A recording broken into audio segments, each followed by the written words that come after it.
The first of 2 new systems from Critical Role's Darrington Press is here, and the questions are, is the game good? And is the system good? And the answer is yes. Let's start with the actual game, which Critical Role played for the first time last night and will be out on YouTube on June 8th. Candela Obscura is a turn of the 20th century gothic horror themed role-playing game. Players take the role of occult investigators of the organization Candela Obscura, hunting down supernatural forces, making incursions into the world. Basically, it's Scooby-Doo. It's just Scooby-Doo, you guys. This is a low magic system. All the magic in this world comes from another dimension, and the barrier between our dimension and the magic dimension is called the flare. Each investigation in the game starts with an inciting incident, which leads to a quest that lasts between 1 to 3 sessions. It's almost like a series of one-shot. This makes sense as a product for streaming, because the biggest criticism of Critical Role is, where do you start? Who has time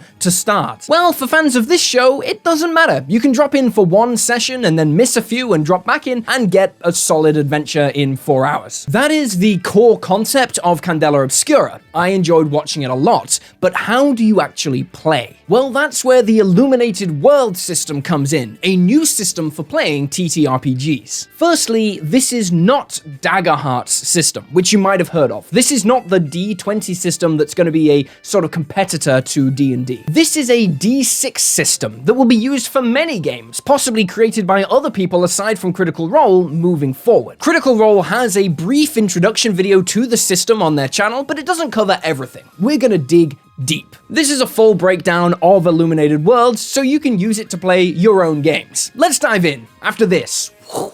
Hey man, you good to GM or you still feeling burned out? Burned out? Nah, dude, I've got a Game Master's companion. Oh, really? He is my Game Master's companion. Roll the die. Roll. Nat 1. Nat 1. She can hold cards. Hold this. Put it in your mouth. Hold. No. Dude, your Game Master's companion sucks. No, she doesn't! If you want a Game Master's companion, just use Dragon Shield. Dragon Shield? Dragon Shield's Game Master Companion is a 2-in-1 Game Master screen and storage transport solution for TTRPGs. Bring everything you need for game night, including a practical GM screen with built-in initiative tracking, 18 reusable cards with a dry erase marker, panels with pockets for customization, and room for books, dice, and minis. They even do a player's companion for everything you need for your adventures. And there's a huge giveaway running right now, including all this stuff. Link to all of that in the description below. Core rules. So this is a D6 system. All you need are 9 6-sided dice. Unlike the D20 system D&D uses, where you roll a 20-sided dice and the GM decides what result you'll need to succeed, in this system, the results of your rolls are set. When you want to attempt something, you roll a number of 6-sided dice, and you take the highest as your end result. If you roll a 6, you succeed in what you're trying to do. If you get a 4 or a 5, you succeed, but with a slight complication or downside. This is called a mixed success. If you get a 1 through 3, you fail. It's really that simple. It works like this. Make a survey test for me if you don't mind, under intuition.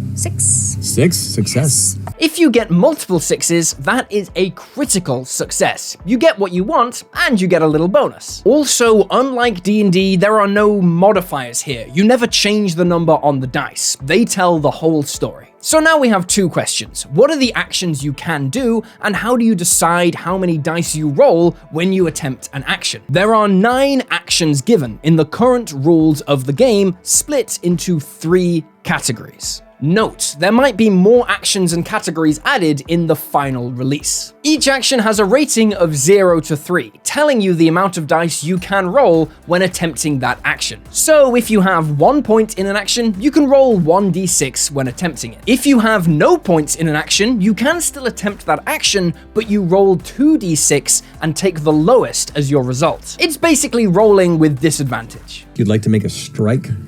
test Yeah, to right. see if you can somehow break the ice that encases the doorway and force it open. Oh, I take the lower. It's a fail.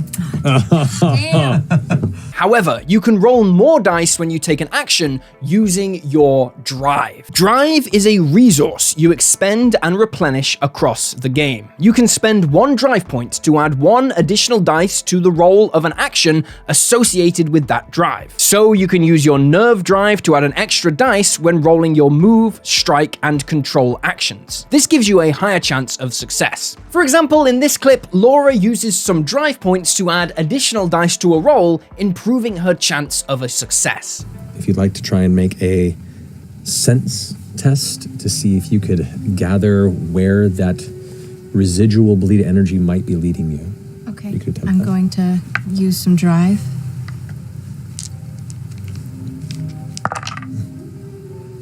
A 5. A 5. Okay.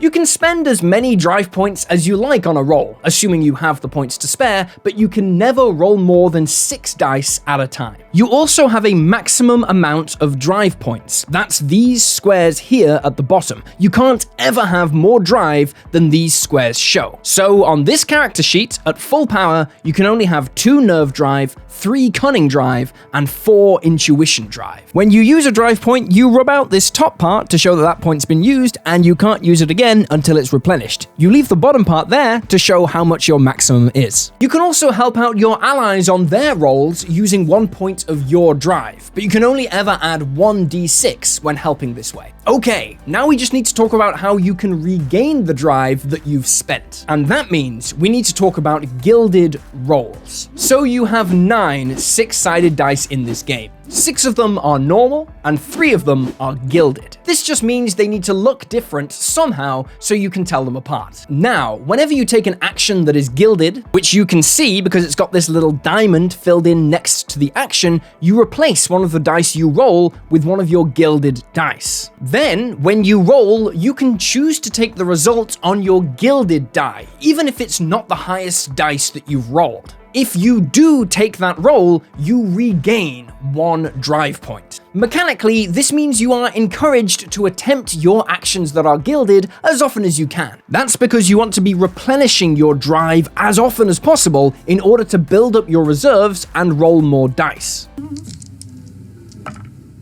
6 on the gilded dice. Nice. Good dice. There you go. You're doing good. Good job. Okay, now that was a lot. I promise it's not that complicated when you actually try it, but you might need to watch that back a couple of times to really bake it into your brain. Now, we've just got to talk about resistances and, of course, how you die. Resistances are straightforward. They're marked here on your character sheet. Whenever you don't like the result you get when you take an action from a category with which you have resistance, you can spend 1 resistance to re-roll some of the dice. You re-roll dice equal to the action rating on that roll. So if you make a roll with an action you have a 1 action rating in, like this stat block has in Read, you will re-roll 1 die. You do not get to add on your drive points again when you use resistance on a roll. You then take that new result as your final total, unless you have another point of resistance, in which case you can burn that to re-roll again. If it helps, you can almost imagine this a bit like the lucky feat in Dungeons & Dragons, letting you re-roll a failed save.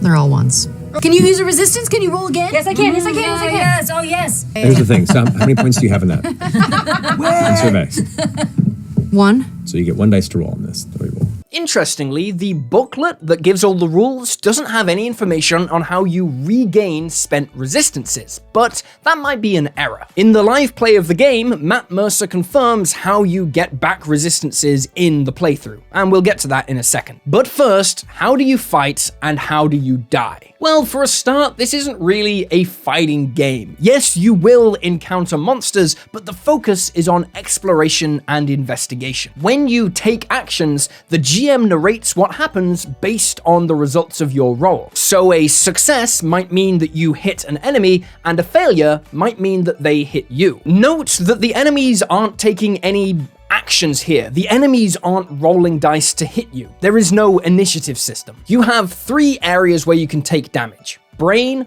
body, and bleed. Body and brain are straightforward, and bleed is like magical damage or magical corruption. Each time you take damage, you get a mark. You keep track of your marks on your character sheet up here on the top right. After you've taken multiple marks and one of these tallies are full, you erase all of those tallies and you take a scar. This might be a good time to tell you to play these games with a pencil and an eraser. Don't fill out your character sheets with pen. When you take a scar, you are also knocked unconscious and you are out of the game until your teammates can get you somewhere safe. The scar also transforms your character in some way that you decide. When you take a scar, you remove a point from an action of your choice and put it somewhere else. This reflects you changing. Your character also changes. You might have a physical wound, like a missing eye, or a mental change, like you are quicker to anger or act more subdued. If you ever have 3 scars and you would take a scar again,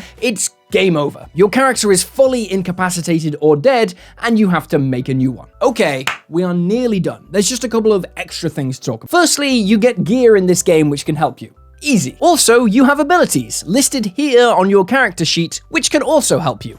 Easy. We've just got to talk about how you level up. After you complete each assignment, the GM asks the party 3 illumination questions. These questions might be like, did you trap an evil spirit? Did you help someone corrupted by bleed? Etc. For each answer in the affirmative, the group earns 1 illumination point. Then the GM asks if anyone fulfilled their illumination keys. These are mini challenges just for you, shown at the bottom of your character sheet. Very simple. Did you run into danger, discuss history, or study an artifact this session? If everyone in the group did at least one of their illumination tasks, boom, you get 4 illumination points. If only some of the group fulfilled their tasks, you only get 2 illumination points, and if nobody did, you get nothing. You then track your illumination points on your circle sheet, which is like a shared character sheet for the entire group. You put your illumination in this circle, and anytime you reach a milestone, these bolded circles, your character advances, like leveling up. Once you advance, choose 2 different options from this list. Add 1 action point, add 2 drive points, take a new ability, gild an additional action. So as you advance, your character will grow more powerful, more competent at the game. Finally, your group has a collective pool of resources you can use to heal yourself or do other things. It looks like this. You fill in boxes here equal to the number of total players plus 1. At the end of each session, each player can spend up to 2 resources from this list to do something. A stitch resource heals all of one player's marks. Remember, this doesn't heal scars, only marks, so if you've lost an eye,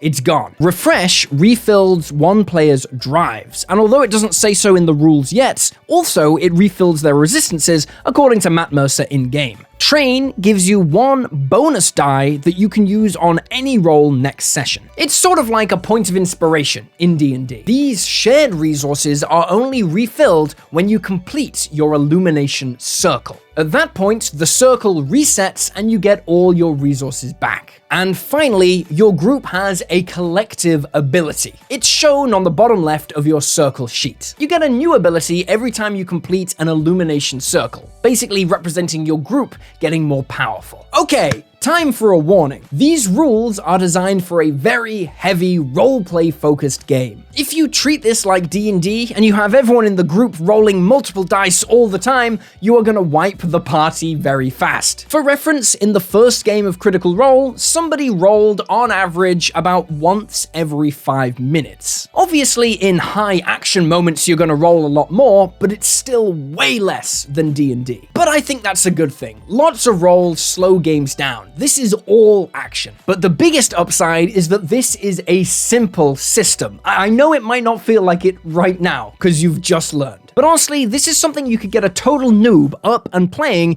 in just an hour or so. Yeah, you might make a few mistakes early on, but by the time you finish one session, you'll basically have this down. And honestly, after watching this video and seeing Critical Role play just one session, you'll be able to play. Of course, the best way to learn is to play, and you can get a link to the rules down below. It's worth checking out because there's a lot of lore and locations in the game which I have not covered at all. And also, I don't want to spoil any of the pre-made adventures here in case you want to run them for your friends. Let me know what you think though. Comment your first impressions of the system. Remember to be patient with yourself, accept that you will make mistakes, and just give it a go. And remember, if you like this, there are thousands of other awesome third-party options you could check out as well. And in that spirit, why not check out this month's issue of the DM's Secret Weapon on Patreon featuring the monstrous Lineage Sorcerer. That drops in a couple of days, so if you pledge now, you get the past 3 months instantly and that magazine in a couple of days. That is a full book of content, 170-ish pages for just $10. Also, remember to like and subscribe, check out other videos on the channel,